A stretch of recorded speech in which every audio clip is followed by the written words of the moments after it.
What is the concept of a unified exchange rate, and what does this mean for the economy? So, I mean, basically, a unified exchange rate is an exchange rate that reflects the price of another currency. It's an exchange rate, how your currency will equal another currency. So, the challenge with this is that countries can have more than one exchange rate depending on the circumstances that they find themselves in.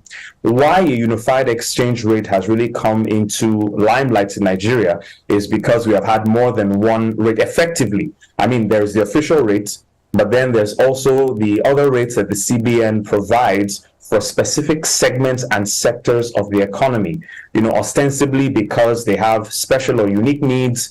And, because of that, they want to provide this forex, at a particular different rate. The problem with that is that if there is still another rate, which, most likely is the case, where you have a thriving black market, you will have multiple currency practices in a country. And the problem with this is that the margin between the rate the bank holds, and I'm assuming that this country has a fixed rate, the difference between that rate and the black market rate, it spells a loss for the country. The World Bank, in their calculations, stated that between 2015 and 2022, Nigeria may have lost close to 13 trillion naira as a result of the differences between CBN's official rate and the parallel market rate. That's because of the arbitrage, that goes on by people who obtain forex from the central bank and go ahead to buy, or to make purchases or to carry out their business, as it were.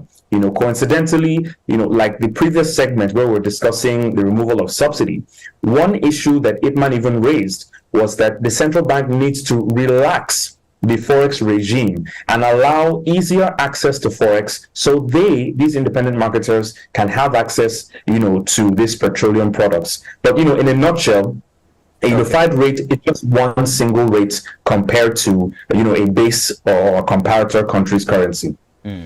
Okay, so Charles Fakroha. So let me go to Charles Fakroha now. To talk to us about what are your thoughts on this unified exchange rate? Thank you very much. Yes, I will start a little bit ordinary. Unified exchange rates. Yes, in fact, it is not possible anywhere to have a unified exchange rate. That is one rate for people to exchange one country's currency for another. Even in the FMBQ, where the naira is traded, you will see daily fluctuation. However, what we are saying, in that FMBQ platform, there is a range that the naira can fluctuate and people can buy and sell naira at that rate. Like the previous colleague said, parallel market is there. The difference is so high, and that is a real problem. And for me, before even talking about unified rate, that is what the government should do, to see that the difference between the parallel market and, of course, the official rate is not so much, so that it will not encourage a lot of arbitrage. And that is what is the issue. People who are in need of this forex will not be able to get this forex to do what they are expected to do. Now, coming to the capital market, of course, once your exchange rates is having issue, okay, for you to now change, that means investors will have less money to invest in the capital market, because if your exchange rate you used to, or those foreign investors who are coming, of course, it's going to favor the foreign investors if they used to change before maybe 460 naira per dollar. Now, when they come and the rate has gone up, so they will have more cash to invest. So in a way, it might be encouraging the foreign investors. What about the local investors? It will be a problem for them. Okay, let me come to studio here. So Ambrose, let's hear you. Let's hear your take.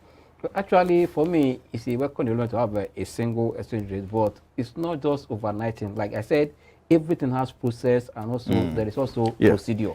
You must follow that process and procedure that at the end of the day, you achieve desired goal.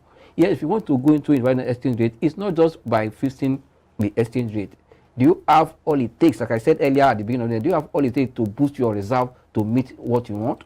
Because if you put one exchange rate, fine, and the manufacturers are demanding for somebody to bring import goods. Those that are in air service, the airlines are demanding for it, and also those that want to import fuel are demanding for it. Do you have enough? That means for me, thinking of it, it's a good idea, but we need to boost our source of earning the foreign reserve first, the exchange first, so you can have hard currency within the system. And also, don't forget that we are not a dollar economy.